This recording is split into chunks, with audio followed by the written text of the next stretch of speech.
பெத்தி திரைப்படத்தினுடைய ஒன்லைன் இதுதான். ஆந்திராவில் ஒரு மூலையில் இருக்கிற ஒரு மலை கிராமம். அந்த கிராமத்திற்கு எந்த அடையாளமுமே இல்லை. கிட்டத்தட்ட இந்தியாவுடைய வரைபடத்திலேயே அந்த கிராமத்திற்கு ஒரு இடம் இல்லை. அந்த கிராமத்திற்கான அங்கீகாரத்தை இந்த சமூகமும் இந்த அரசும் கொடுக்கல. அப்படிங்கிற பட்சத்தில் தன்னுடைய கிராமத்திற்கான அங்கீகாரத்தையும் தன்னுடைய கிராமத்திற்கான அடிப்படை வசதிகளையும் எப்படி மீட்டெடுக்கணும் அப்படின்னு ஒரு முயற்சியில் இறங்குறாரு கதாநாயகன். அந்த முயற்சிக்காக அவர் எதையெல்லாம் இழந்தாரு, எப்படியான மாற்றங்களை எல்லாம் தன்னுடைய வாழ்க்கையில உள்வாங்கினாரு, அதையெல்லாம் கடந்து அந்த சவால்களை எல்லாம் மீறி தன்னுடைய முயற்சியில அவர் வெற்றி அடைந்தாரா இல்லையா அப்படிங்கிறது தான் இந்த பெத்தி திரைப்படத்தினுடைய ஒன்லைன். பெத்தி திரைப்படத்தினுடைய முதல் பிளஸ் யார் அப்படின்னா அது நாயகன் ராம் சரண் தான் சொல்லியாகணும்.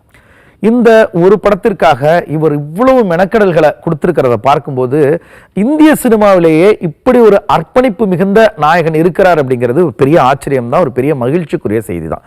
இந்த படத்துல அவருக்கு ஒரு கிரிக்கெட் பிளேயர் கதாபாத்திரம், அந்த கதாபாத்திரத்துக்கு என்ன தேவையோ அதை கச்சிதமாக ரொம்ப அற்புதமாக திரையில கொண்டு வந்திருக்கிறார்.